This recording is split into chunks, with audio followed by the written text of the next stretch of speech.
Are you saying that the Constitution is written in a way with and let me say, hidden codes in it, for a lack of a better way of expressing myself, that would enable the process, empower the idea and the process of this incremental takeover that you're talking about, moving towards socialist ideas?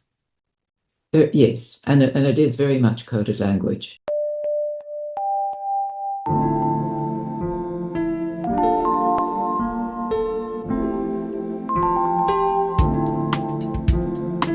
My guest is Dr. Anthea Jeffery. She's the head of policy research at the South African Institute of Race Relations. You have written several books, the latest published in, I think, if I'm correct, 2023, Countdown to Socialism, the National Democratic Revolution in South Africa since 1994. The ANC, you say, is incrementally moving South Africa towards socialism, if not downright communism. Welcome to the program. Great to meet you. Thank you. And I appreciate the opportunity to talk about an issue that I think is underappreciated in South Africa. You're a familiar face in South Africa, Anthea, but for the viewers outside of South Africa, and I do have a few viewers outside South Africa, first and foremost, tell us, what is the South African Institute of Race Relations? What is its role in the country? And what is your role within the organization as per introduction? The Institute of Race Relations, or the IRR as we tend to call it now, was formed in 1929 as the first anti-apartheid organization in the country. In fact, before the term apartheid had been coined, because that came in 1948 with the accession to power of the National Party. We were formed in order to promote racial goodwill, to criticize all the racially discriminatory policies, to track and monitor them. And we did that for a very long time. In 1946, we began a series of what we called a survey of race relations. And that was essentially a yearbook, which set out all the apartheid policies that had been implemented in the last year, that looked back to those which had previously been implemented, and what impact they were having, and to warn constantly against the risks in this approach and call for a non-racial democracy. And after 1994, we didn't feel that our job was done, because we are also a classically liberal organization that believes that we really, I suppose, were concerned about the signs that we might move from one form of racial engineering to another, whereas what we most needed was a rapidly growing economy in which the obstacles which had held Black South Africans back could be overcome through constructive policies, in which economic growth would help to provide opportunities for all, and where we could really see the country beginning to prosper in a way that apartheid had always made impossible. We also, and my job at the Institute of Race Relations was initially, when I joined back in 1990, the ANC had just been unbanned. Nelson Mandela had been released from jail. And by April 1990, political violence had cost 1,400 lives, which was 3 times the number of people killed the previous year, when we didn't have political liberalization and we did have emergency rule. So what had caused this great upsurge? My first task at the Institute of Race Relations was therefore to examine political violence and the reasons for it. Yeah. And it led me on to what I'm doing now, because I came to the conclusion that the ANC was engaged in really a 2-stage revolution. The first stage required the taking of political power, which was achieved in 1994. And that then provided the foundation for the second stage, which was the incremental implementation of a national democratic revolution, which is aimed at taking South Africa to a socialist future. We have still a predominantly free market economy, but the ANC and its allies in the South African Communist Party, the SACP, and the Congress of South African Trade Unions, COSATU, has been committed to a socialist future for a very long time, all the way back to the 1960s. And even though the Berlin Wall came down, as we all know, in November 1989, and the Soviet Union was disbanded in December 1991, I think there was perhaps an expectation that that meant that socialism had been so discredited that it could not rise again. But to the ANC, and I think to many other left-leaning organizations across the globe, all it showed was that a flawed system of socialism had been implemented in the Soviet Union, and that sort of bureaucratic and commandist system had failed, whereas real socialism had never been tried. And under the ANC, a democratic form of socialism would be introduced, in which the focus would be very much on meeting people's needs, but also making sure that it was the state that provided what people needed rather than the private sector. Right, you've given me a lot there. I'm going to step back a little bit. I'm going to do this a bit slower than what you're doing it. I'm going to take you back first to first a little bit about your own personal involvement with South African politics, and I want to go back to the point that South Africa became a democracy in 1994. So. Just to help me out to understand you, your work, your research, your philosophy, your ideas a little bit, take me back to when Nelson Mandela became a free man and sketch to me what your position was at that point in South Africa. What was your political thinking at that point in South Africa of 1994? I guess the question I'm trying to get to would be whether you ever embraced Mandela's rainbow nation idea, whether you ever believed in the idea of a multicultural constitutional democracy, or was that a setup to you from right from the beginning? Were you suspicious of all of this right from the start, or how did that all evolve? No, I certainly wasn't suspicious of it. I had believed, as the Institute did, that we should have a non-racial democracy with opportunities open to everyone. And prior to 1990, the ANC, of course, was banned, so it was quite difficult to hear its voice, though you could find it. And what we primarily had was the voice of the United Democratic Front, which had been established in 1983. And I suppose that, like many white South Africans, I was rather naive in that I easily accepted the view that we had escalating violence, particularly in KwaZulu-Natal. We were told by many in the press that this was really the fault of the police and of Inkatha, which was an apartheid surrogate, and Chief Mangosuthu Buthelezi, and that really it was very difficult to imagine that the UDF might itself have a role in violence, even though some very disturbing features had come up, including the necklacing of so-called collaborators and a number of attacks on black policemen and councillors, all of which raised some doubt as to what was causing the violence. But I had no clear ideas. And when I joined the Institute and we witnessed the sudden surge in political violence, and I was asked to take on the job, the idea was that I would look at different aspects of political violence and then try and piece together a picture from that. So I began looking at mass action, and then I looked at the role of the police. So I wrote a book on riot policing in South Africa. And then I looked at what was happening in the homelands, but Botswana was one where there was a considerable degree of violence developing. And then, of course, KwaZulu-Natal was for a considerable period, the main arena of violence, though that did change in 1990. From about July 1990 onwards, there was an upsurge of violence on the reef. And that also had to be taken into account. And as I did this work and tried to get deeper into it, I slowly realized that there was actually a pattern to it and that it could be understood in the context of revolutionary People's War. The formula for People's War had been developed by Vo Nguyen Diep in Vietnam, had been applied there, had been successful in liberating the South as they would have seen it, and extending communism to the South as others would see it, and particularly in defeating a great military power, the United States, which had withdrawn from the conflict rather than continuing to try and help its South Vietnamese ally. So there was certainly a clear parallel between Vietnam and South Africa in some ways. Though, of course, the People's War that was waged in South Africa. You talk about, sorry to interrupt you, just for me to understand that, if you talk about the Vietnam model, you're talking about methods here, or you're talking about ideology here? Talking about methods. Because the People's War is fought by a combination of political and military struggles or campaigns, I suppose. And you need both to work together. So the political struggles And those were, Oh, sorry to interrupt again, just for clarity, because if I don't quite follow it, I think some viewers will also not quite follow no. it.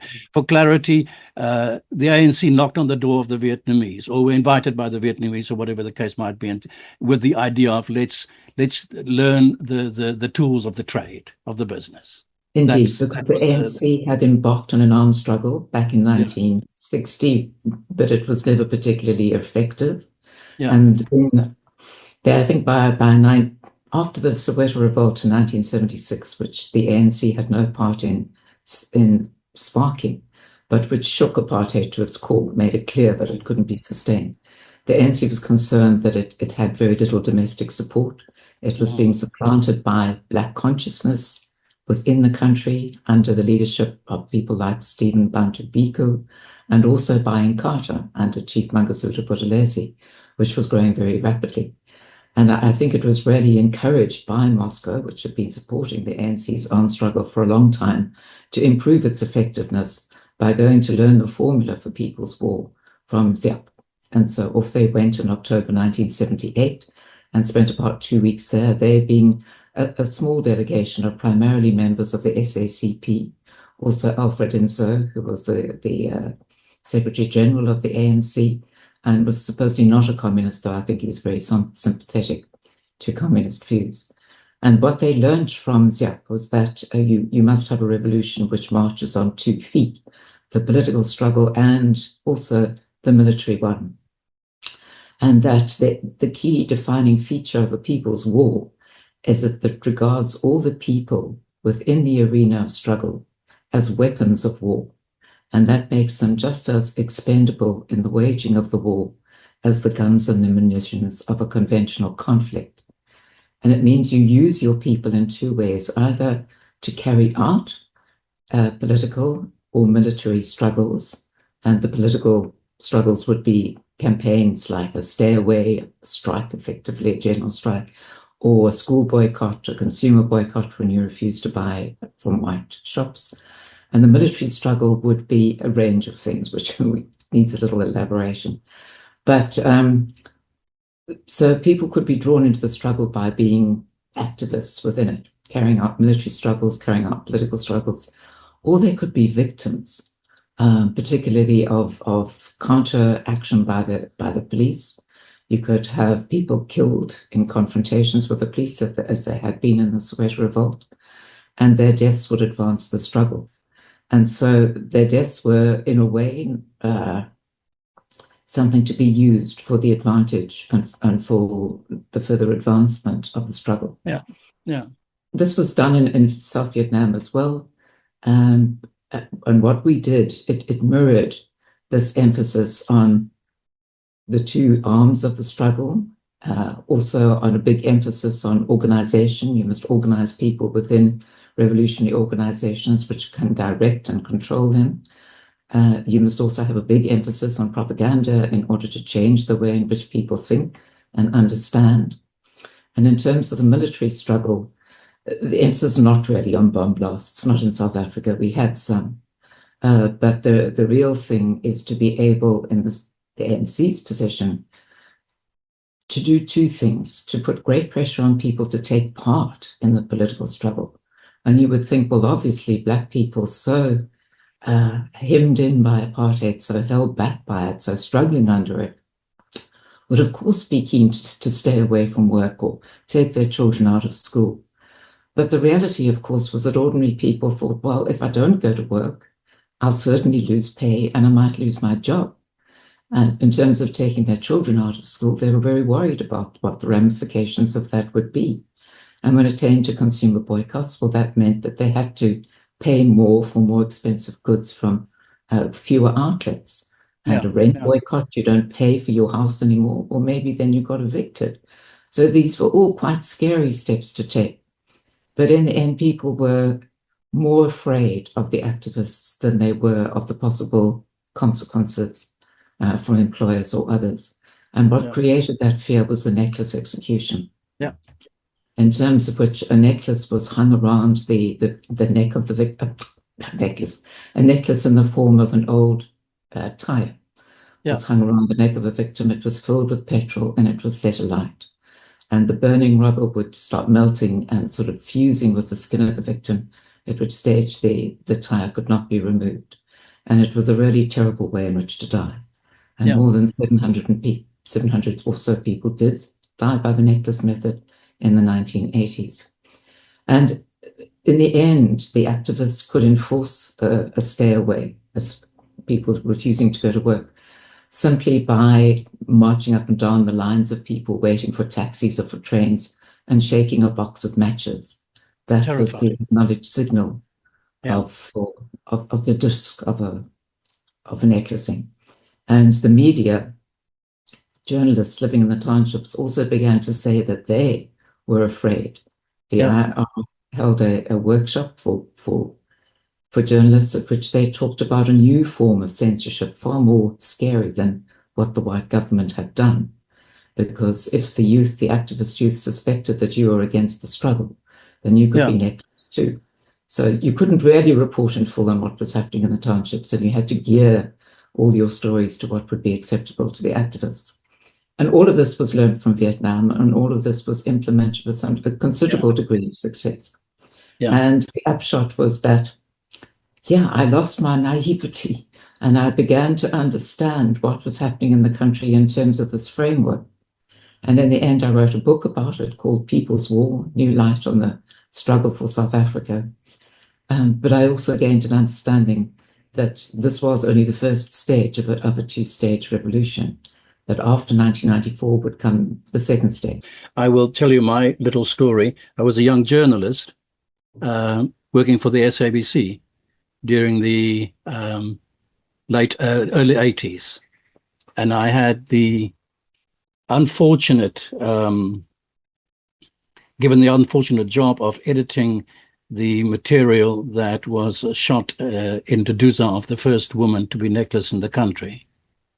So I sat in a studio in a cubicle in Auckland Park with about a 2-hour tape rolling continuously as this mob attacked this woman. Eventually poured petrol over her body and lit a match and threw it on the body. It was very, very, very painful. The idea, my job was to edit a 10 or a 15 or 20-second segment that we could use for the evening broadcast. So my question today, if we reflect on these things, it's always been a question in my own mind, is how much of the uprise at the time, and you've studied this obviously very, very deeply, how much of it was engineered from outside, i.e. by the African National Congress? I think it was Tambo who said, sow chaos, make the country ungovernable, I think was the instruction that he gave. Yes. How much was a spontaneous uprising and how much was meticulously orchestrated by the African National Congress? I think one of the lessons from Vietnam was that everything must be organized. And the point of setting up the organizations was that they would help to achieve that. So you would have a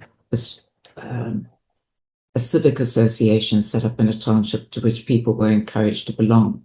You would have a street committee established in a township which had really very close scrutiny over what people were doing.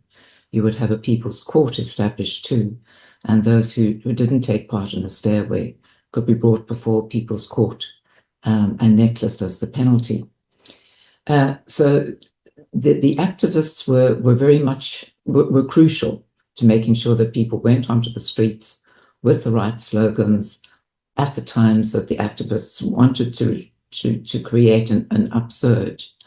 And you needed to create that feeling of a society in ferment, because that would then make it easier to kind of, not justify, that's not the right word, but in that context, it would be more easy to understand why violence was also escalating, not only the violence of the necklacings,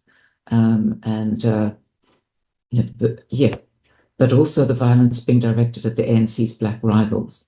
And, it was black consciousness, but they were never that much of a threat to the ANC. They did have some of their members necklaced, both in Port Elizabeth, where they were strong, and then later in Soweto, where they also had a presence.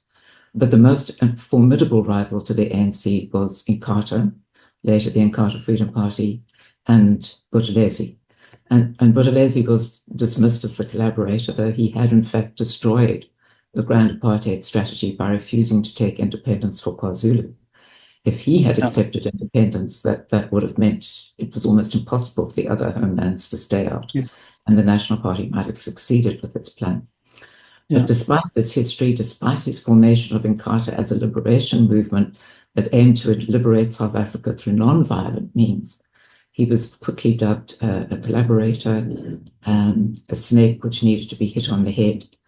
And many of his supporters faced necklacings, faced other quite deliberate, you might say, assassination attempts, or successful assassinations. Initially, there were often more sort of almost street confrontations between UDF supporters and Inkatha supporters. But increasingly over time, you got a more organized initiative. So, for example, when the violence began in Kwashange, which was one of the main places in September 1987, there was an upsurge of violence in that area of Pietermaritzburg.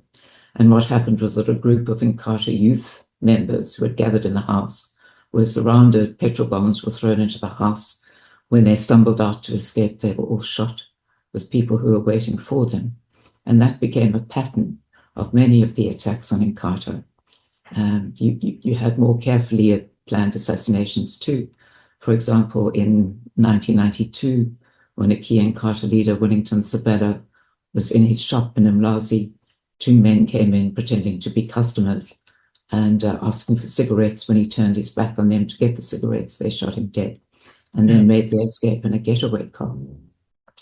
But this was really very little understood, mostly because the media focused on events when Inkatha was visibly on the offensive and which was completely unacceptable, killed a number of people. But what they failed ever to report on was this escalating number of attacks on Inkatha leaders and supporters to the point that about 350 IFP office bearers and other leaders had been killed by 1994, I beg your pardon, and thousands of Inkatha supporters. It's hard to know how many, but of the 20,500 people who had died in the period of the People's War from 1984 to 1994, the bulk of them were probably Inkatha supporters, because Inkatha was the greatest threat to the ANC. And the ANC battled to gain support for two reasons. First of all, it was banned for decades, which meant its voice was silenced. But also its key strategies of armed struggle and then People's War and economic sanctions were unpopular with Black South Africans. And so what Buthelezi said, I think, resonated with Black South Africans far more. But So it was thoroughly discredited. Let me just get really clarity on this. What you're saying is that the People's War was not only a war against the white master, apartheid, but it was a war against other Black people, basically to say, you better support the ANC, if not, you'll be necklaced. I mean, I'm saying it in very basic terms now, but it's a two-pronged war. The need to struggle against the National Party government, that was really relatively insignificant in the sense that, or perhaps one should acknowledge the discussions which took place in the Soviet Union near Moscow in 1984, in November, 2 months after the People's War had started. And it was a discussion obviously attended by ANC and SSCP leaders, in the sense that even if some of them were physically there, but it was also possible for them to distribute their message back to South Africa through Radio Freedom. And what they were told, in essence, was that the communists in Moscow saw apartheid is on the way out. They said it will not last more than 10 years. And by then, it's absolutely essential that you should be in a position to dominate the new South Africa. And effectively, that flagged the ANC's Black rivals as the key obstacles to the ANC's domination. And so it was primarily the ANC's black rivals who bore the brunt of the military struggle.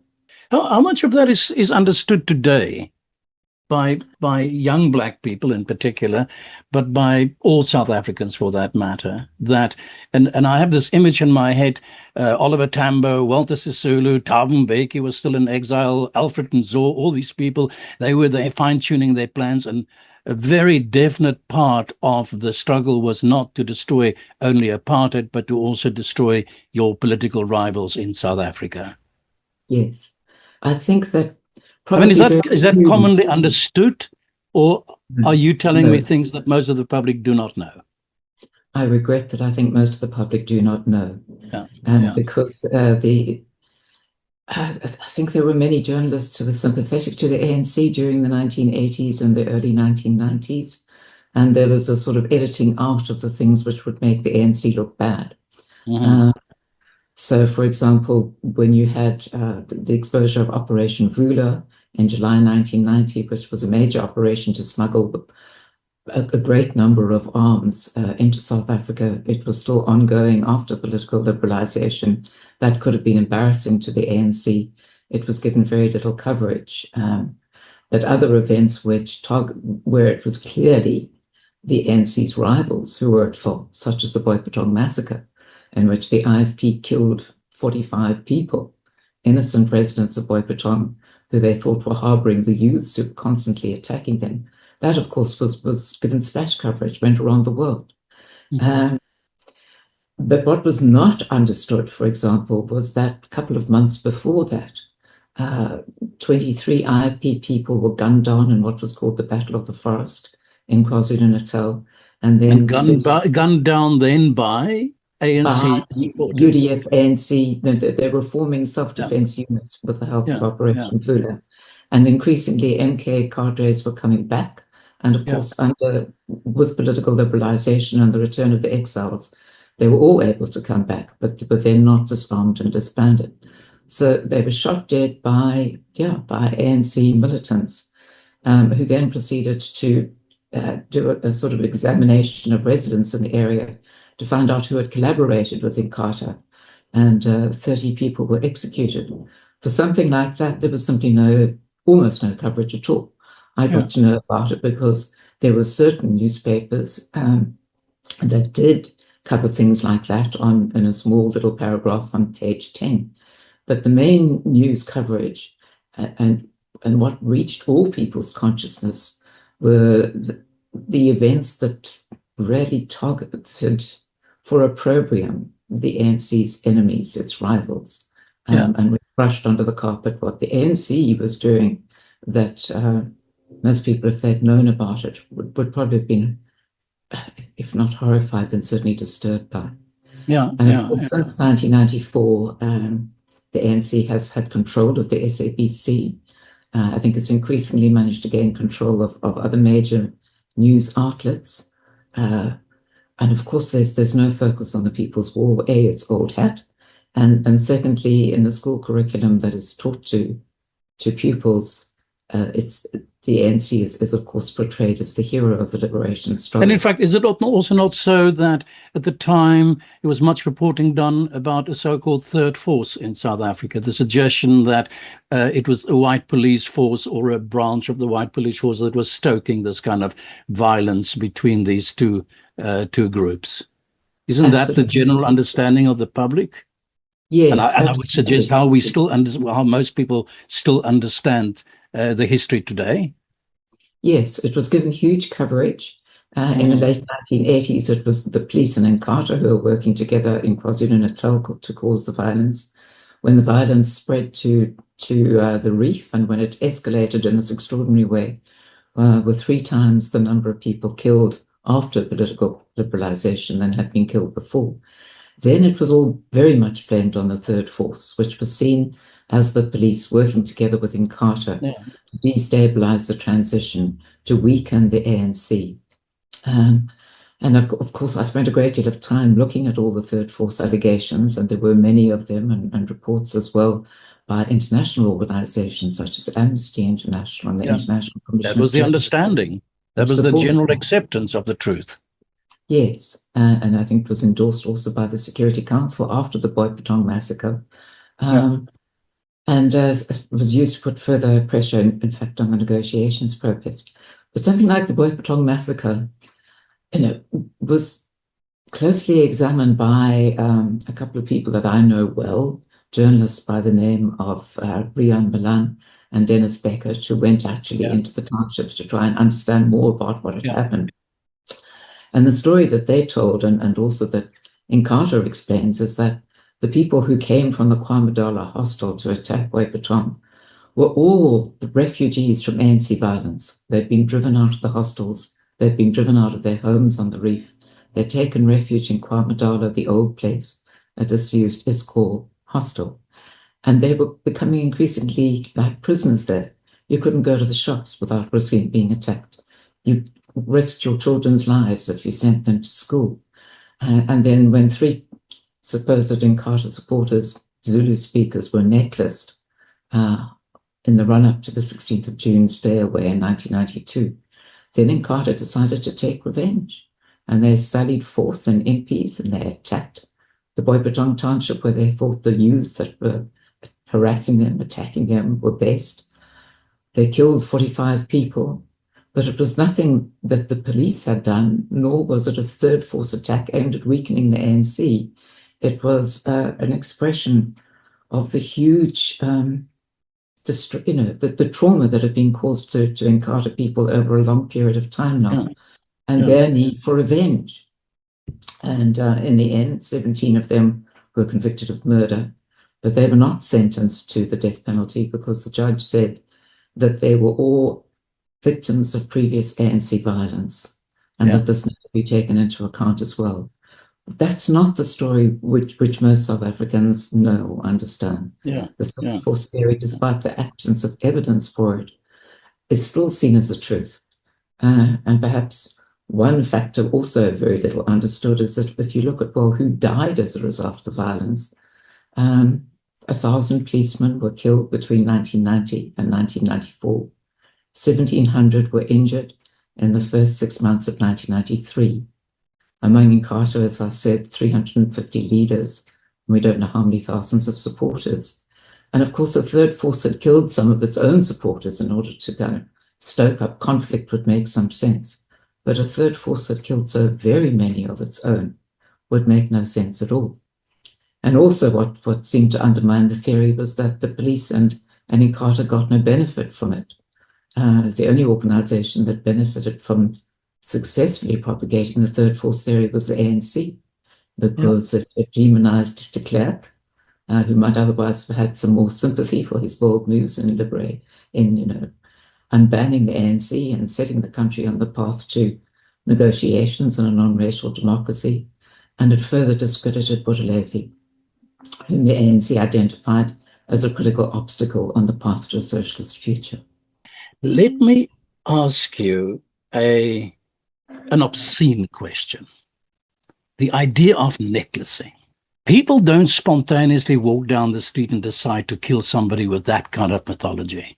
Yes. That's something that some human being, and in my mind it is, of course, I go Tambo and I go Sisulu and I go Nzo, I met many, many times in the past.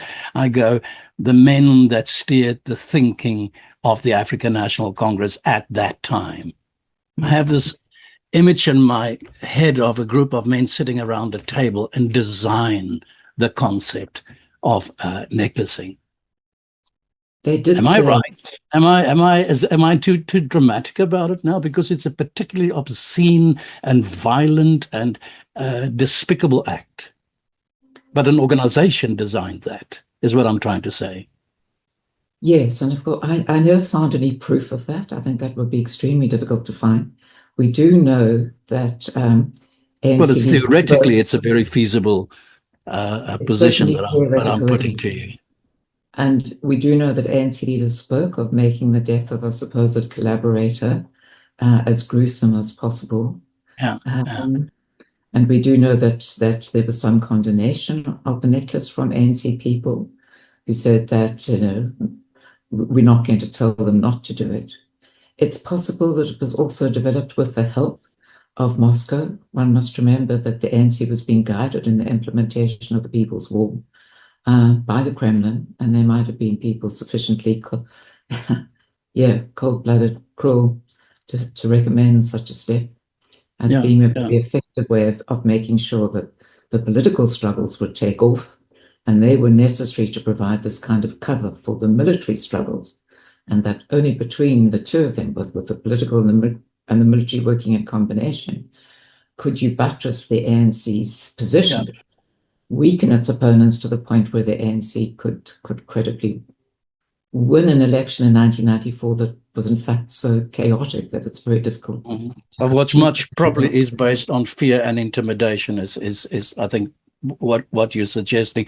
And the reason why I'm asking that specifically that vulgar question that I just asked you now is simply because the African National Congress was a hugely respected, in fact, loved organization internationally. Exactly, because I think people saw the horror of apartheid, this extraordinary cruelty over so many years and injustice. And what they saw, I think, again, with the help of Moscow, was the organization that was held out as a sole, authentic voice of Black South Africa. Mandela, who was constantly portrayed not as a senior member of the South African Communist Party, which he certainly was in the early 1960s, but as really as a martyr to the cause, who had been in prison for 27 years. That's an extraordinary amount of time. Who came out preaching reconciliation towards whites, which was seen as amazingly generous and big-hearted. And what people didn't take account of was the way in which he stoked violence against Inkatha. That was never given much coverage. Nor was, I think, people able really to see that Mandela, despite the aura which had been built up around him, was also very much, of course, a politician. And he was a loyal and committed member of the ANC, who was therefore very, very much in tune with its thinking and very much aware of its thinking. Really, during the late 1980s, I think, when secret negotiations were taking place between the ANC and the National Party, but more seriously, he was constantly being briefed by the UDF and by people who had access to what the ANC's thinking was. So but yes, when a propaganda campaign can be enormously successful, and in South Africa it was, in building up the image of the ANC and discrediting its key Black rivals, creating this image of a rainbow nation. And it was an image, of course, with huge appeal. I certainly felt it in 1994 when Mandela was inaugurated. I think I was one of those millions of people with tears in my eyes, thinking, thank goodness we can now go forward into a much better situation, even though, despite what I knew about the ANC's role in violence, it's easy to get swept up into that. Yeah, well, I will say to you one thing is that there's no doubt in my head, and I've told that to so many people and all my colleagues, that the African National Congress had a brilliant PR machine pre-1994, and certainly that after 1994. I had the opportunity at least on a dozen or so occasions of traveling alongside Nelson Mandela as the SABC's man in Europe, and I saw women crying by merely touching the hand of this man. He was treated like, going to use a terminology that might offend people, but kind of like walking on clouds, the Jesus of Africa. There's no doubt about that. There was a brilliant machine behind all of this. But I'd like to focus specifically on the NDR. So I'd like to go back to 1994, when the transition happened in South Africa. I think I wrote down here Francis Fukuyama's famous statement, it was the end of history. We accepted also, a lot of people lived in fear that the African National Congress will take South Africa down the socialist path during the negotiations, during CODESA. And then came that moment, I think it was at the World Economic Forum, where Nelson Mandela more or less told the news that the African National Congress has chosen the path of the free market. My question is, not only did the African National Congress brought about the new democracy in South Africa, one man, one vote, constitutional democracy, but at the time, at least, we believed also fully embraced the ideals of the free market. Was that all just part of the process? Did they accept that, knowing that we continue with the NDR? How must I understand this? Yes, I think it was indeed an obfuscation intended to really hide their continuing commitment to socialism. But they did undoubtedly see gaining power after the April 1994 election as giving them the foundation on which they could now start implementing the transition to socialism, but not as a sort of overnight thing where there was an immediately nationalization of land and business and so on. Not at all. What the ANC, I think, had also absorbed in the period when they were constantly being guided by the Kremlin was that you needed what Moscow had developed, an incremental program, that what you would do was implement a national democratic revolution over a period of 30 to 40 years. What the ANC first needed to do was to strengthen its hold on political power. As I said, there was a chaotic election in 1994, so chaotic that literally you couldn't really compute the results. So that they worked out what they were likely to be, as people thought, but also a great deal of fear. So the ANC felt that its hold on power was a bit tenuous. And at that point, we had an interim constitution which wasn't fully in line with promoting the NDR. But what the ANC had secured was an agreement in the negotiations prior to 1994 that the constitution adopted in 1993 was just an interim text, that it would be replaced by 1996 by a final constitution.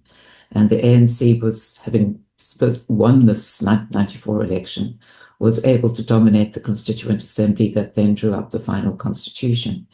And the final constitution opened the path to the NDR to a great extent by getting rid of power sharing, the government of national unity, which had applied before, by further reducing federal powers, which had been limited in the beginning, by giving itself power really over judicial appointments, prosecuting, policing, and very much by introducing socioeconomic rights.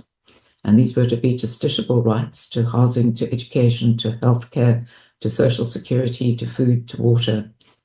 And they were going to apply not only vertically, so that citizens or residents of the country could enforce them as against the government vertically. They could also be enforced horizontally against business, so that the private sector could also be made responsible for implementing these socioeconomic rights, even though, of course, the private sector has no tax revenues on which to draw. And that is now most further advanced with the national health insurance system, but we can talk about that in due course. So there was the ANC now in 1996 with their constitution, much more geared to NDR and the increasing expansion of state power. Do you mind if I just interrupt you just for sake of clarity? Sure. I'm a bit slow here. Are you saying to me that within the South African Constitution as we have it today, there would be wording, the phrasing of a statement or a law, whatever the case might be, that is designed to enable the mechanisms of the desired laws that the NDR would, the desired outcome that the NDR would want to have? Are you saying that the Constitution is written in a way with and let me say hidden codes in it, for a lack of a better way of expressing myself, that would enable the process, empower the idea and the process of this incremental takeover that you're talking about, moving towards socialist ideas? Yes, and it is very much coded language. It doesn't say we're going to go for socialism. Do you have any sort of something specific that you could... example? Yes. Yeah. Okay. Let us take the right to equality.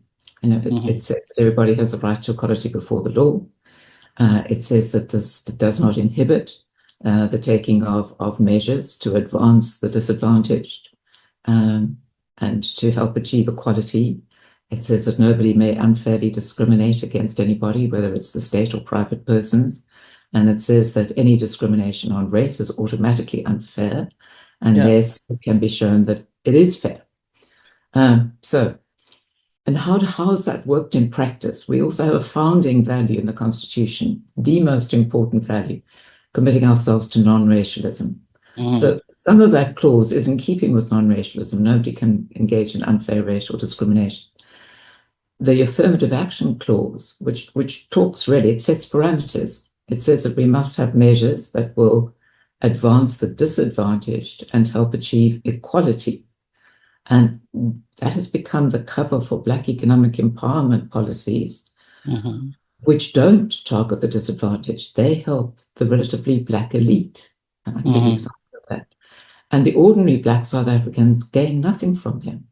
They have, in fact, helped to impoverish ordinary Black South Africans, because over time, the rules of Black economic empowerment, the requirements about the transfer of ownership to BEE investors without capital experience, the appointment of people to management posts, even though we have a massive skills shortage, which is simply overlooked, the requirement to buy 80% of your goods and services from Black empowered companies, which we don't have in sufficient measure.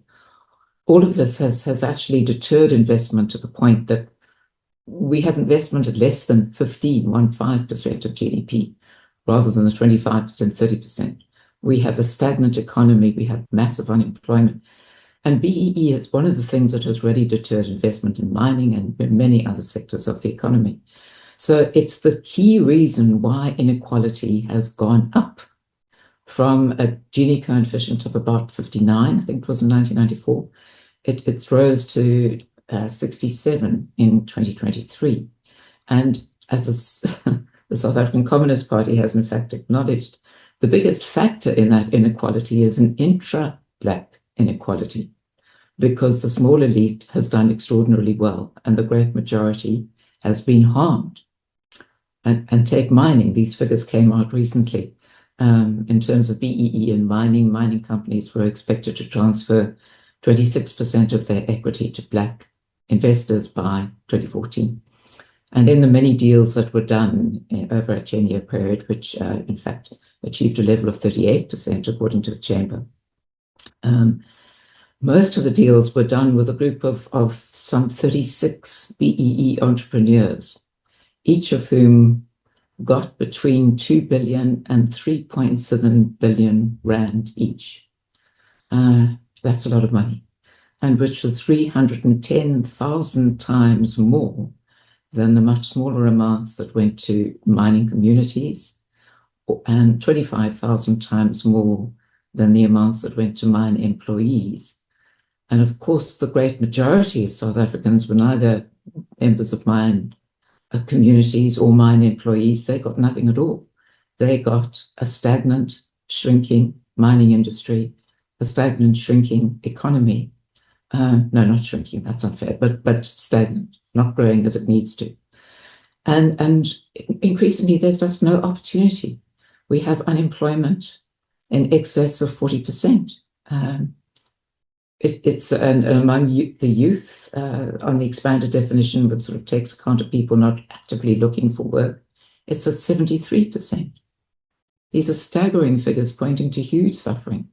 And yet when the IRR, say to the ANC, what you're doing is contrary to the Constitution. We're supposed to have a non-racial system. We can develop a system which we call economic empowerment for the disadvantaged, which would use socioeconomic income, a means test, as the mechanism for determining who is disadvantaged. You don't have to use race as a proxy for that. So long as you use race as a proxy, it's the Black elite that will gain the benefits and ordinary Black South Africans who won't. Whereas we could devise mechanisms that genuinely would reach down to the grassroots and help empower people who need empowerment the most. And we dismiss as racists and so on quite often. But it's one example of where the Constitution, with its bland wording, has been interpreted in a way which greatly harms the great majority, but which also promotes the NDR, the National Democratic Revolution, because people see the failure, supposedly, of the free market system. Despite all that the government is doing through BEE, there isn't an appreciation adequately that this is benefiting the elite and harming the majority. Yeah. Yeah. I wrote on a question here very specific for you, and you've touched on some elements of it. But I want to go back to not only Codesa, but post-Codesa and the deals that were made. The clear understanding and impression that I have is that to bring about the new democratic South Africa, the capitalist of the past had to cut a deal with essentially the socialist, communist, liberation leaders of the ANC of the time. And in all these discussions, this concept of black economic empowerment was put on the table. I think Karel Niehaus was our ambassador here, so I got to know him. He told me that BEE was the mechanism that actually enabled the deal to be made at the end of the day. I noted down here for me that, let me just mention this to you, and then I'll give you space to comment. The 1994 transition transactions shifted an estimated 285 billion rands worth of corporate assets into black hands. That was in that deal-making period already. I remember Niehaus telling me that on day one of the Codesa discussions, Ramaphosa and all his friends would arrive in black taxis, and by day 5, they would be sitting in the back seat of a limousine. It was and he calls it a sort of a buy-off. Now, I know that Karl is not much trusted in South Africa, but he was the ambassador here, and he shared some of these stories with me. So the new South Africa was, in his words, and in the understanding of a lot of people, created on the back of black economic empowerment. Now, the question I asked you before is, while they were creating that deal, were the African National Congress just saying, well, let's go along this to enrich ourselves? Cyril Ramaphosa, I think I noted here, he's worth 8 billion rand today. I think Tokyo Sugwale was the other big name that became also a billionaire in the process. My question is, when Ramaphosa was cutting this deal at Codesa, did he still have in the back of his mind, our ultimate goal will be the NDR? Yes, no doubt. But yes, it does seem a bit odd, doesn't it? But on the other hand, I think socialism does very well for the people who are at the very, very top of the tree. If you think of something like Hugo Chavez, got what, $4 billion. I've seen those dashas in Moscow, by the way. So I have a pretty good idea of how the old commies did back in the pre-collapse of the Soviet Union days. But please go ahead. Yes. So, yeah. There are really two prongs to the question here. One was, did big business really set BEE in motion, which is something that the ANC quite often says. And it wasn't us, it was all big business. They wanted it. Yeah. And that's not really true. There were some deals done. And I think that Anglo-American and other big corporations did probably think it would be a good thing to have good relations with the ANC. And that giving them shares on a very favorable basis would be a way of trying to achieve that. But of course, black economic empowerment has spiraled far beyond that, to the point where we're now looking at a public procurement system that's got certainly the private sector had nothing to do with devising that, in which increasingly contracts are going to be set aside solely for 100% black-owned firms. So any business, even if it's 90% black-owned, won't be able to tender for them. It's just become a convenient bogeyman because those deals were done. It's something that the ANC and its propaganda machine has used to say, it wasn't us, somebody else. In terms of how the negotiations proceeded, one of the key lessons from Vietnam, was that you have to use negotiations as a terrain of struggle. So when you embark on them, you don't give up your people's war. You just see negotiations as one additional arena within which you're implementing the people's war. And what you need to do is to woo the whites was one of the crucial things. You need to reassure them. In the end, the 5 million whites are not going to have much of a say in an all-race election, but they have power now. You need to woo them. You need to reassure them. Critically, what you needed to do was to control the negotiation process. And you could do that through a set of preconditions, which was done by the ANC. by putting huge pressure on negotiations, which you could do through an upsurge in violence, which people become desperate to end. And the ANC keeps saying, well, transfer power to us. We're not this third force that's causing all the violence. We will bring the violence to an end. You have the economy sliding into tatters, as Ramaphosa said. So that's another reason to try and do a deal.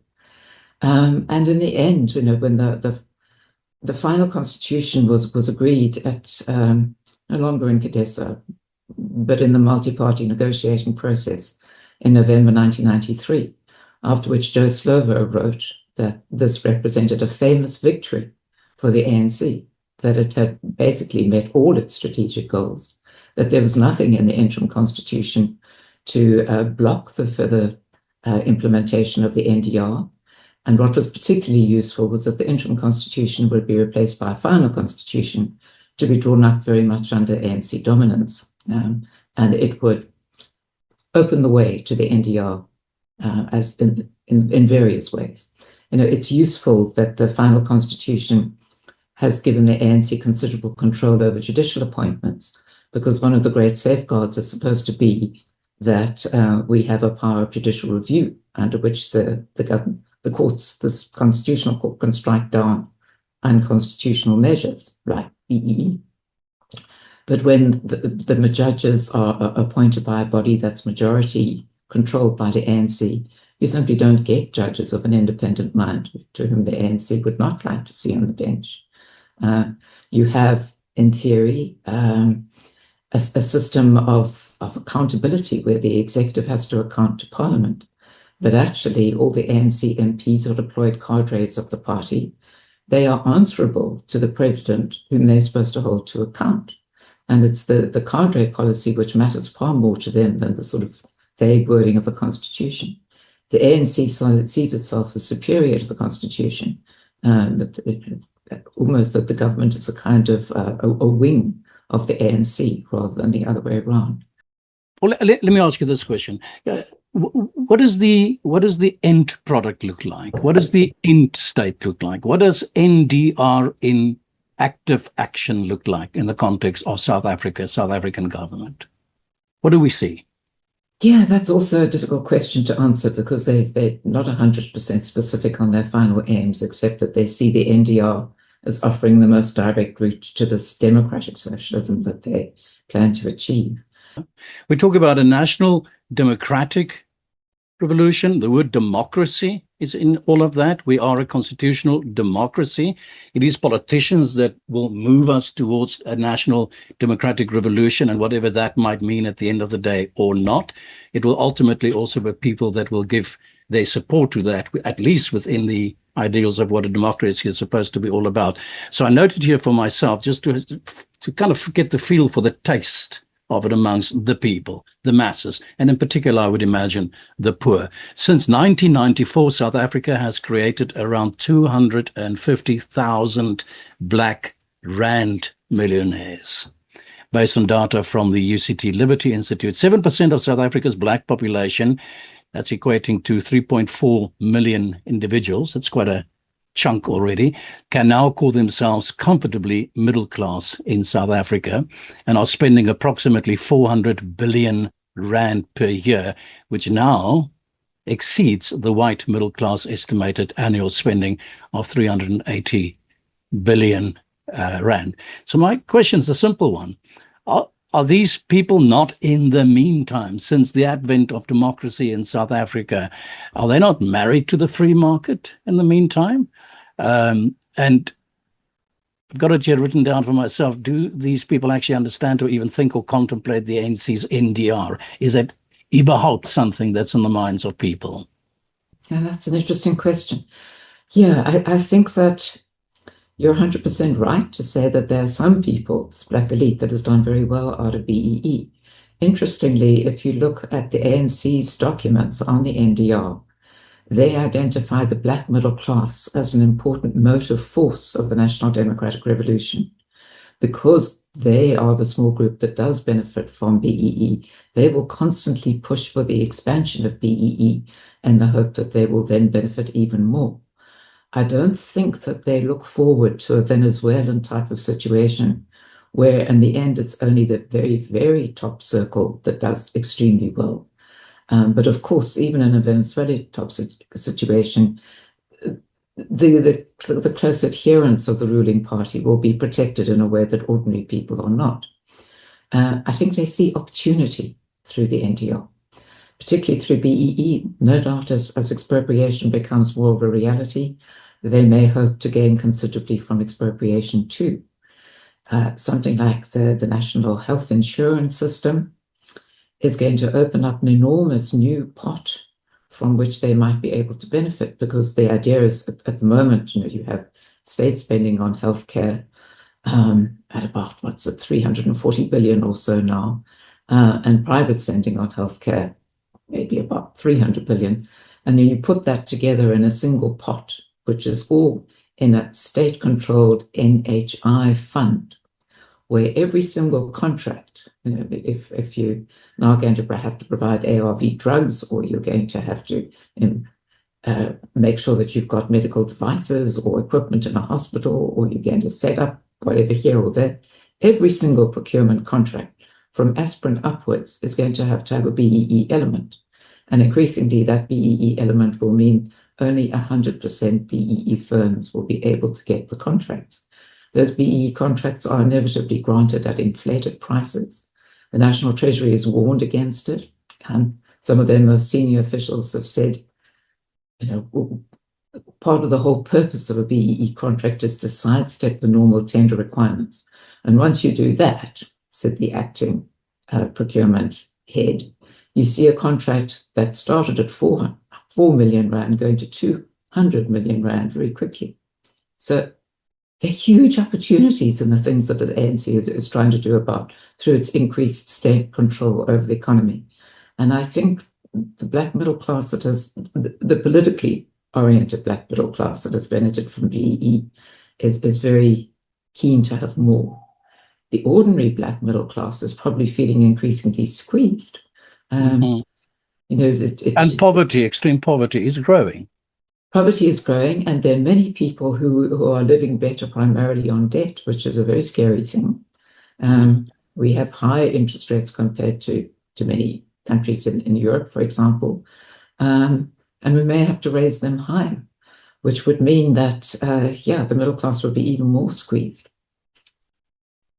So, let me stop there. No, but please go ahead. No, I was just going to say that I think that for the poorest South Africans, the situation that we're in now is truly dire. And I think that it's compounded by a collapse of policing, which also has its roots in the NDR. And people, we have 27.7 million people, according to the figures I last looked at, who are receiving cash grants from the state every month. And we have 1.2 million people who pay 75% of all personal income tax in the country.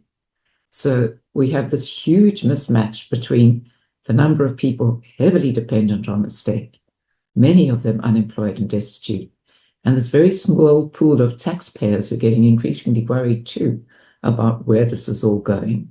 And so immigration is an option. And for those who don't have the skills very easily to emigrate or don't see opportunities elsewhere, it's just worrying to think where this might lead. But I think the media, other commentators let the country down by not talking sufficiently about the NDR and the risks that it poses. Instead, there's a sort of feeling, well, the ANC keeps messing up. But, with a bit of help from business, they'll be able to do better. With a bit of help for business, they've been able to improve Eskom. They're now trying to improve Transnet. They're trying to get a handle on crime. There's now an idea that business will also help generate 1 million jobs in agriculture and mining and tourism, which are labor-intensive and tradable sectors, which are important to promote. If there is a taste or a yearning or people wanting black people, poor people, young black people, I would imagine a socialist kind of a heaven in South Africa. What about Julius Malema? Why has he not done better I think last I checked, he's got something, what is it, 9% of the vote, or not even that? Yeah, he might drop further in the next election. I think that, the economic freedom fighters were an offshoot from the ANC, and Julius Malema was the president of the ANC Youth League before he broke away. So he's steeped in NDR thinking.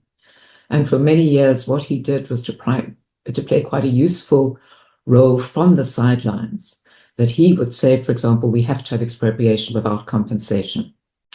And then the ANC would in time say, well, yes, we recognize we need to have expropriation without compensation. He would say we have to have state custodianship of all land. And the ANC would respond, yes, we should have state custodianship of certain land, which they put into the draft constitutional amendment that wasn't adopted in 2021. And they don't specify what certain land would mean. In other words, he was a catalyst for how we need to speed up the NDR. Now I think he's been rather overtaken by the Umkhonto we Sizwe party, which was formed really at the end of 2023, which did extraordinarily well in the May 2024 election, winning, I think it was 15% of the vote, and almost a majority in KwaZulu-Natal. And that is because it's headed by Jacob Zuma, who is a Zulu, of course, and because it's, again, like the EFF, even more radical than the ANC, or more overtly radical than the ANC, put it that way. And it claims that the answer lies in tearing up the constitution, making sure that we go back to a parliamentary sovereignty where there's no possibility of judges striking down the rules that the elected representatives of the people want, where traditional leaders will have great influence, and so on, and property, we'll have expropriation on a big scale. So I think Malema has been simply sidelined because there is, what one is never supposed to talk about in South Africa, still some sense of ethnic loyalty, I think, among many Black South Africans. And Julius Malema comes from Limpopo, as does Cyril Ramaphosa. And by contrast, Zuma is part of the Nguni group, part of the Zulu nation in particular. And that's a very big group of people. The Zulu group is the biggest. And so I think that in itself, if loyalty to a Zulu leader still counts for something, which I think it does, then MK is always going to have an advantage over the EFF. Yeah. Now, my question is within the context of the NDR. Again, I had the opportunity of interviewing Helen Zille about a week ago, and she said to me, well, the ANC doesn't know what they're doing. The real enemy is Julius Malema. Now, so coming from Helen Zille, coming from the DA, the real enemy is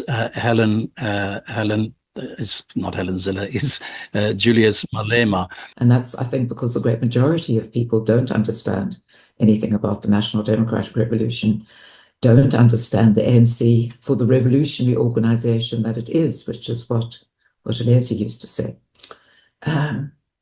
So there's a hope that there is within the ANC a more moderate wing, and that there is a division, and that in the end you can kind of split the ANC, that the radicals will go off in one direction, a moderate centre will remain, which will really be willing to reform together with the DA. And I think that that's, again, an NDR type strategy, that it's very useful to pretend that there are reformists and those who are more radical. But I think Ramaphosa summed it up in 2022 when he said that the divisions, so-called, within the ANC are simply divisions over access to power and the resources that the power gives. They are not divisions over ideology and policy. Let me ask you this question about BEE, and tell me if I'm correct. I read somewhere, and I think I heard you talking about it as well. The ANC government is now trying to create a quota system that in some sectors would leave white men with only a 4% of the job opportunities. Under these quotas, within 5 years, companies should limit their employment of white males to under 4% in many cases, and under 20%, I'd say, in about half of the cases across organizations in South Africa. These are for-profit and not-for-profit businesses and so on. So most businesses with 50 or more employees get affected. Is that really happening at the moment? Is it in process? How far is that process? It's absolutely in force. This is under the Employment Equity Act, which was adopted in 1998 and has steadily been kind of tightened up over the years. And the most recent tightening gave the Minister of Employment and Labour the power to set racial targets in 18 different sectors of the economy, in other words, throughout the economy, but with slight variations from one sector to another. And the Act came into force in January 2025 over DA objections, despite the Government of National Unity. And regulations have since been gazetted and brought into force, under which all businesses are expected to comply with these racial targets by 2030. So it's not immediately, but certainly by then, in many spheres, the proportion of white employees is supposed to be reduced to 4.1%, because that mirrors the white share of the economically active population. What the ANC does with this kind of rule is to say that the norm is demographic representativity. You expect people to fan out into the economy in accordance with their share of the economically active population. So Black people make up 80% of the economically active population, so they really ought to have 80% of every post. And then you start breaking that down and you say, all right, let's define the economically active population. That's everyone between the ages of 15 and 64 who either works or would like to work. So it includes very many young people, and the Black population is a youthful population. So half of Black South Africans are under the age of 35, which means they're not really eligible for senior positions, which require a lot more experience. That tragically, more than 40% of Black South Africans are unemployed. Many of them have never had the chance to work. So again, they haven't had enough exposure to the workplace to move into senior positions. That tragically, because under the ANC, education, believe it or not, has gone down since National Party days. We only have about 5-6% of Black South Africans with the degrees that are often either necessary or advisable for senior positions. So you have an 80% target, as it were, which completely disregards the fact that you've also got to look at factors like age, experience, skills, and so on. And so we get targets which are thoroughly unrealistic. The ANC has embraced them in the public service, which is part of the reason why public service efficiency has plummeted. People have been appointed not for merit. There was an express rejection of merit by the ANC, but very much for demographic proportionality. And so we've had people put in jobs for which they lack the experience and the skills, and a constant decline in efficiency, which again hurts ordinary Black South Africans the most, because the state can no longer deliver to them the things which the state promises to do. And in terms of employment equity, well, this applies to the state, but it also applies to the private sector. And it's a disaster for the private sector because, of course, they have no tax revenues to fall back on as their efficiency declines. They face enormous fines for your first offence of failing to fulfill these quotas. You can be fined 2% of annual turnover. For a repeat offence, the fifth offence within 3 years, you can be fined 10% of annual turnover.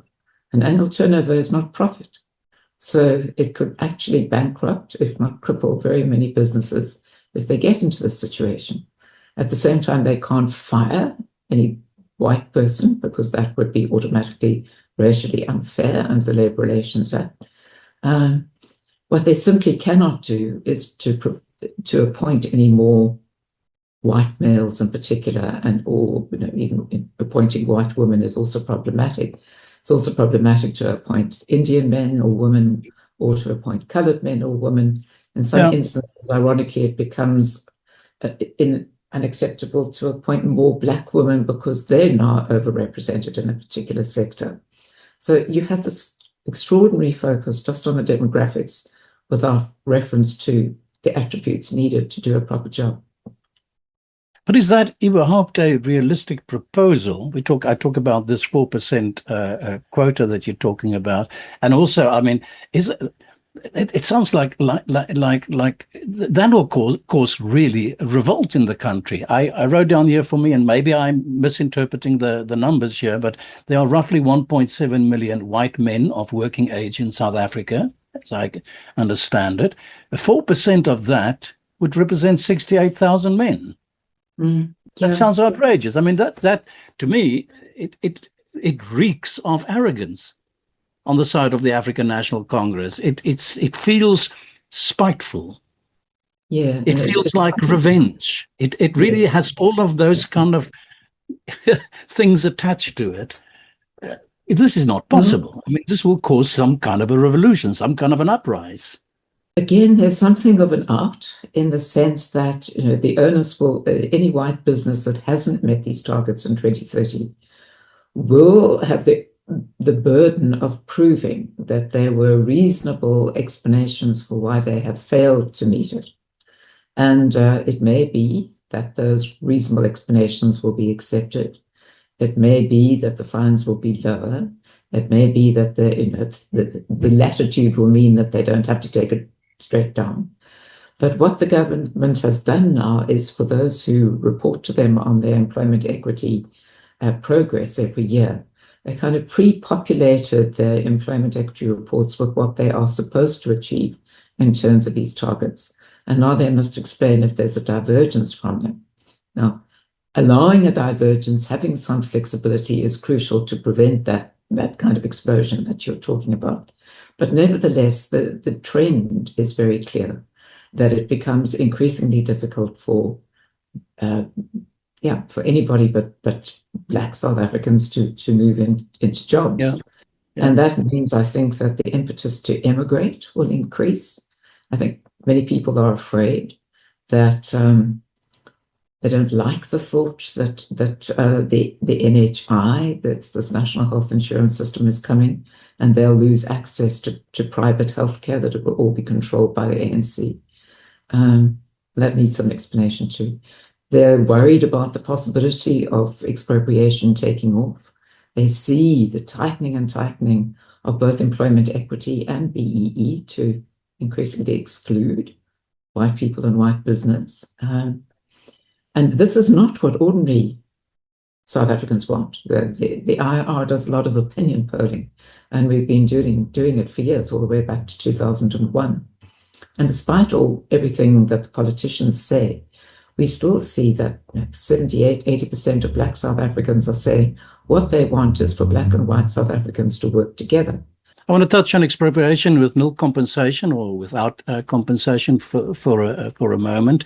I read that you have a personal story to tell here, because there's one other country in the world that has applied the expropriation with nil compensation, and that's Zimbabwe.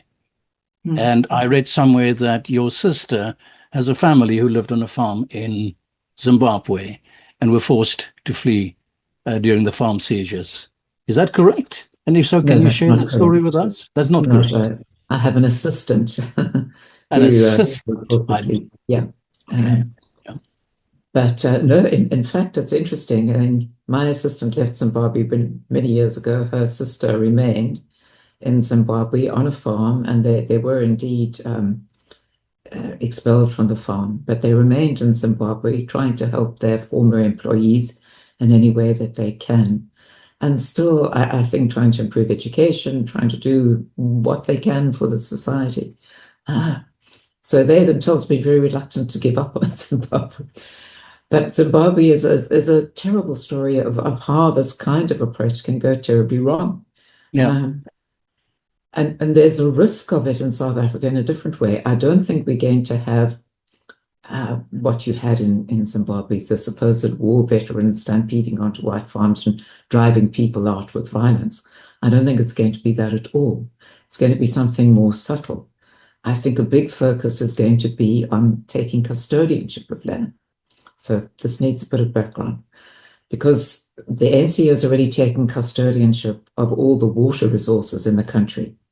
So everybody who had, a riparian right to use water from a river flowing through their land lost that right without compensation.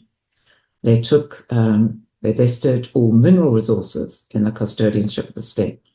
Before then, 2/3 of mineral resources, that's everything that's still below the ground in its natural state, had private ownership. It's possible that those assets were worth 100 billion rand, but no compensation was paid. And this was done with the help of the Constitutional Court and the Chief Justice Mogoeng Mogoeng. When a case went to the Pretoria High Court, and it actually wasn't over the loss of mineral resources, it was over the loss of a mining right. We had mining rights granted under the old system. Before the new law came in, they were called old order rights. If you didn't succeed in converting them, which needed BEE deals and the like, then your mining right would cease to exist. And that's what happened in this instance. So a case was brought where it was argued that when the mining rights ceased to exist, this was expropriation for which compensation should be paid. And the Chief Justice, ignoring the fact that a mining right is very different from mineral resources under the ground, said, no, all that the state had done was to take custodianship of this right. And that meant it had not taken ownership of the right. And for an expropriation, you had to have the acquisition of ownership. So with no expropriation, no possibility of compensation, because our constitution is drawn up in a way that a deprivation of property, like custodianship, it does not merit any kind of compensation. It's only expropriation that merits compensation. But if the assumption of custodianship is not expropriation, well, then you get nothing. And that was the ruling made by the Constitutional Court. We have to start closing down here. With all of these measures as kind of stepping stones, as you see them, towards the NDR, Black economic empowerment, expropriation, national health, etc., etc., I suppose the question at the end of the day is, at what point does, in the terminology of the African National Congress, redistribution and redress stop being social democracy and become socialism? That's also very difficult to answer, because they would say they're aiming at democratic socialism. And democratic socialism is all about making sure that people have basic rights, right to healthcare, a life of dignity for the poor, good education, safe water to drink. It creates a very benign picture. They don't really go on to talk what they have in mind beyond that. So it's very difficult to understand quite what democratic socialism would mean. But I think it might mean less ownership and more control, a kind of state-directed form of capitalism, but one in which the state always has the capacity to increase its controls. China might actually be an example where there was this extraordinary increase in wealth, partly because so many foreigners flooded in to take advantage of cheaper labor and what they hoped would be a huge market for their goods. But as I understand it, the Chinese economy has very many state-owned enterprises in it, and that's very much what the ANC would like to have, and probably to extend. And where you have truly a private company, again, as I understand it, and I don't claim to be an expert, in it will be a group of cadres who have been deployed to the company by the party, and which are able to provide some element of direction to the company. And I think that is something which the ANC is probably already doing, because their policy of cadre deployment is not at all confined to state institutions. Deploying your committed loyalists to state institutions is very useful to build up your political power. But you want to deploy your cadres to all levers of power, and the private sector is one of those levers. So certainly colleagues of mine who have experience of talking about political issues in the boardrooms of big companies say that they think that many of those boardrooms do include ANC cadres who are very good at shutting down criticisms of the ANC, of BEE, of other problems in the country. And so perhaps inadvertently, we have a kind of the nucleus of a system where the ANC would feel more able to direct business, which wouldn't really be private. And if we have the BEE deals going in the way that the water rules indicate, you might, for example, have a requirement to have a 75% ownership deal. That's very different from a 25% one. So at that stage, what does it mean to be a private company if most of the people who now own it are cadres of the ruling party? Yeah. It's one of the many questions to which we have no clear answers. In all of this, Anthea, are you optimistic? Do you believe the ship can still change course or be turned around? Have we gone too far? And before you answer that question, let me just ask you this very quickly. What is it that you think that destroyed the African National Congress? Is it the vast corruption of the ANC, the corruption of BEE, or is it the ineptness and the incompetence of the ANC, or is it ideology? I think it's primarily ideology. I think that since 1969, they've been committed to the National Democratic Revolution, to the two-stage seizure of power and then use of power to get to socialism. Everything they've done is geared towards that. But of course, the more discretionary power you put in the hands of state functionaries, the more they can use it to pad their own pockets. And this is what has happened in increasing measure.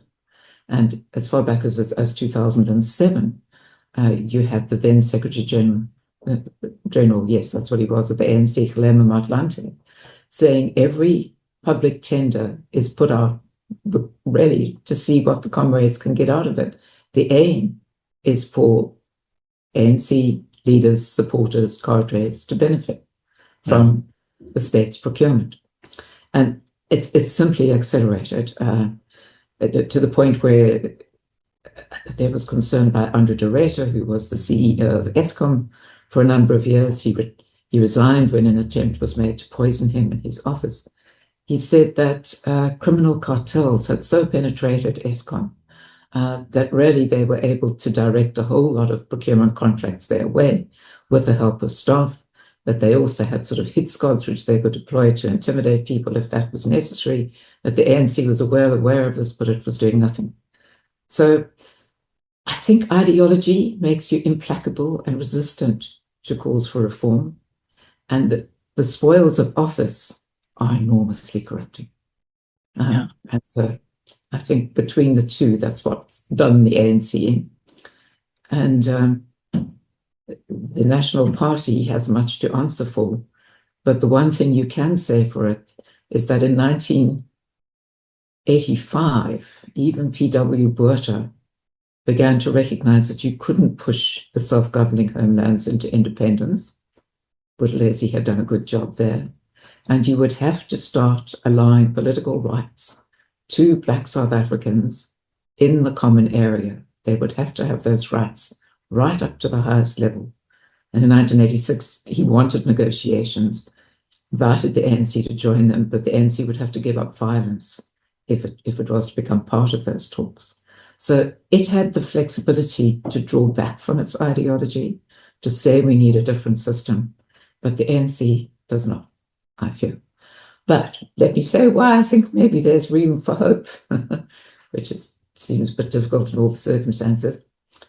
It comes from the fact that the stay-away vote has been growing so much that the ANC in 2024 got 40% of the vote, that the stay-away, the number of potential voters who could have voted but rather stayed away from the polls was much, much larger than those who voted for the ANC.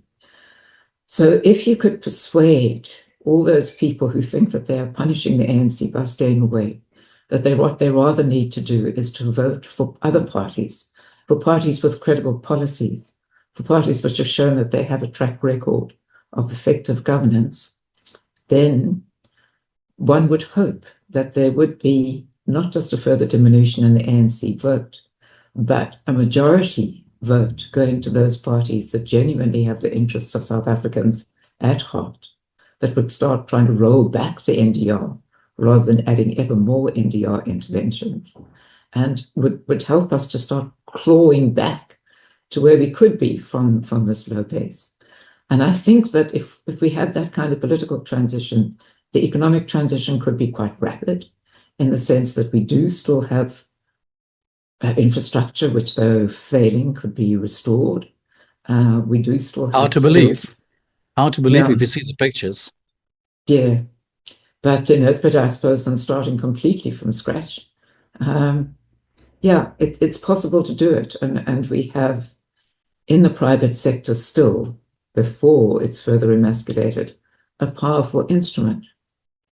And a lot of ordinary South Africans with pragmatic views, and just to wish for all of us, black and white, to work together to make the country succeed.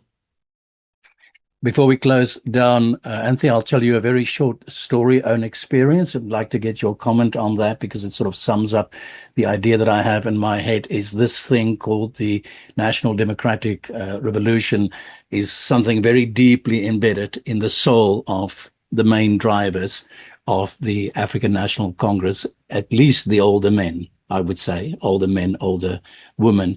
I'll share this with you.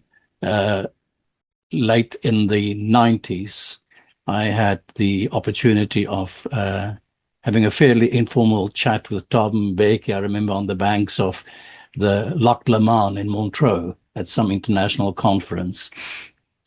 And Mbeki wanted to know from me, when do I intend coming back to South Africa? And a little discussion followed in which he said to me something that I never quite understood at the time, but many, many years later started formulating what Mbeki was trying to say to me. And I'd like to get your interpretation of Mbeki's words.